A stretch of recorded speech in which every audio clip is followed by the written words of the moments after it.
So here we're gonna move on to my script. So I did a different type of script. I kind of just did bullet points of like the opening scenes, the middle scenes, and the ending scene. So the opening scene, I wanted like a prolonged clip of a blank canvas, and then the camera pulls into like the main character staring. She'll be holding a paintbrush but physically can't move, so like she'll be trembling. Then it would like cut to a black screen with a title, and then I was gonna incorporate like erratic sounds, like a shaky background, and I was gonna have three like motifs in a way that recurs throughout the film. Canvas, projector, and tab. I didn't end up doing it because I thought it was gonna be too complicated and not. I wanted to focus on the character's facial expressions, and I don't think it would have made it more pure. I then would have like focused on a train putting up, like the door opening, her foot going in. I didn't actually get that because I thought it was kind of a pointless clip to have. Should be like walking through a park, walking alone. There would be a shower scene, the shower going on, like a, I was gonna do a foggy scene in the mirror, and then she wipes it, and then at the end they'll have like continuity of her like wiping the mirror, but I just didn't have time to do that. She'll go on her laptop. There'll be too many tabs, like it gets too much, and then she aggressively shuts her laptop. She gets into bed. She goes on the phone. It'll be like a blue light, like it'll have like it'll be the connotation of the color that she is feeling emotionally. Um, like the messages start to pop up on her phone, and she doesn't answer them. Then whatever emotion she's feeling, she'll like splatter paint on a canvas, and that like I'm basically trying to portray the emotion she's feeling through the colors.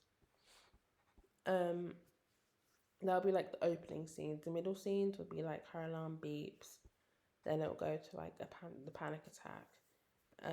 So yeah, I'll go to the panic attack of like what happened during the panic attack. But obviously it'll be kind of exaggerated and it might not happen to a T. But I just wanted to like make people see like what can actually happen when like things that can matter toll on your mental health. So like she gets up, she's like she feels dizzy, she's spinning, she's panting, she's getting out of breath as her heart rate is increasing and she's getting and her heart rate is increasing massively. Her vision's blurry, she then runs to the toilet and like throws up. And then someone comes and like an ambulance is being called, so obviously she goes into an ambulance. And then the ending scene will just be like a couple of weeks later. It will be like sunny. She'll be in the park with her friends. She'll go on Headspace, which like helps you clear your mind and stuff. She'll be playing with her friends, just like messing about, and feel like more content and happy. As we wanted to have a positive ending because all the negative sides has a positive outcome, which I really wanted to add to it to show that you can overcome it, and that is the main goal. So obviously spoke about my concept. I've already talked through the different themes. Here are like the short definitions of what anxiety, depression, stress, and mental health means. We spoke about the contextual research of mental health. Here are the zeitgeist that I mentioned before. We have the audience profile. I've already spoken about this in my pitch, but the things that I've changed, here's my schedule. The things that I've added is I've added the visual research of like the photographers and artists that inspire me visually. I've also added like the director's source of inspiration, but I spoke about that in the part 1 or part 2, I can't remember. So here's more directors. The rule of thirds I spoke about before, but I added it into my pitch. Audio inspirations, I spoke about that as well in the research report. And that's everything for my pitch. But if you want to check out the pitch video, there's a separate one on that. So here is my schedule. I've already spoke about my schedule. I spoke about this page, this one, and this one in my pitch. But I was quite on it with my schedule. I followed it every day. I wrote targets weekly of what I should do to improve, or like things that I should do in capital letters, which means like ASAP, like do it now, like don't forget.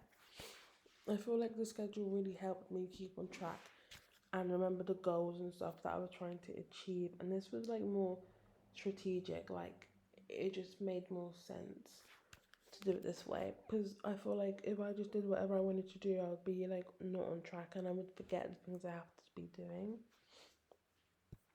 So that is my schedule.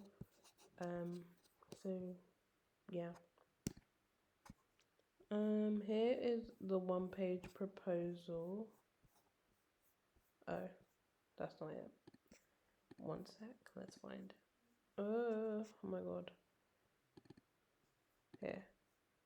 Oh my god. Okay. So my one-page proposal isn't actually one page.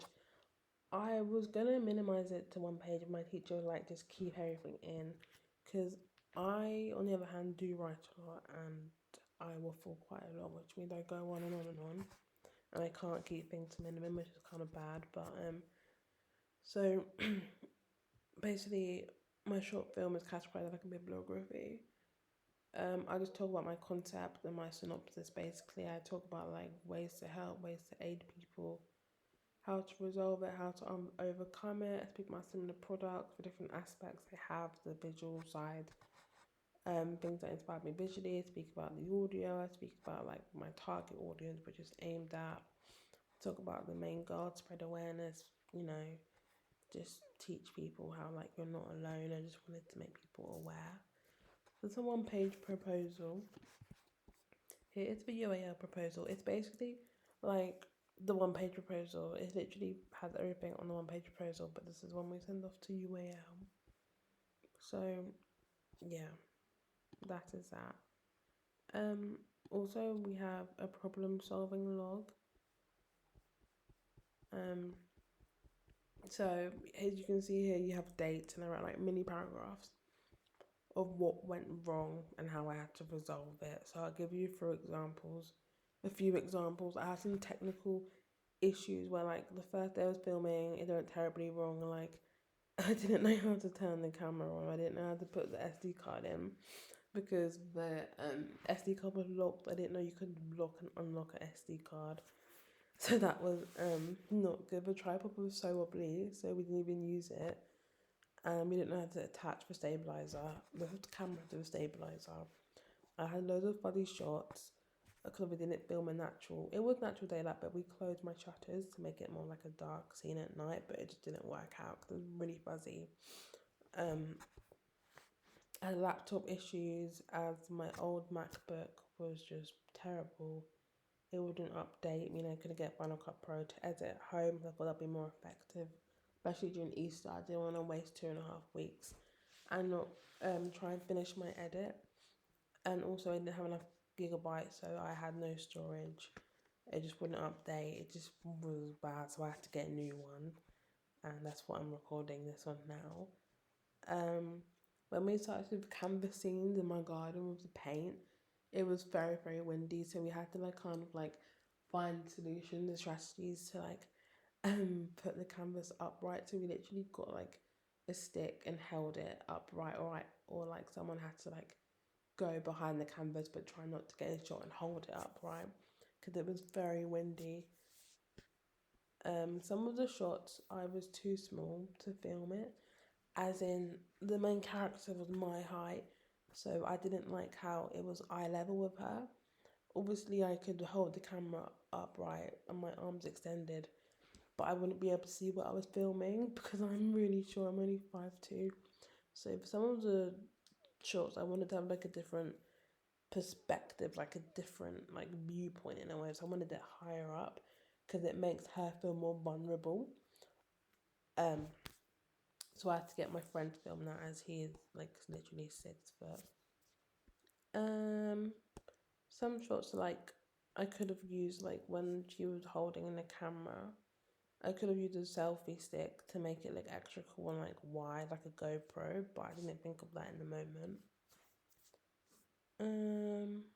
That is like some parts of the problem solving, but I speak about more problems in my evaluation, which is in my reflective journal, which I'm going to speak about now, but that's going to be in part 3 or part 4. I can't keep up, but we're nearly done, guys. Don't worry, you're not going to hear my voice for too long.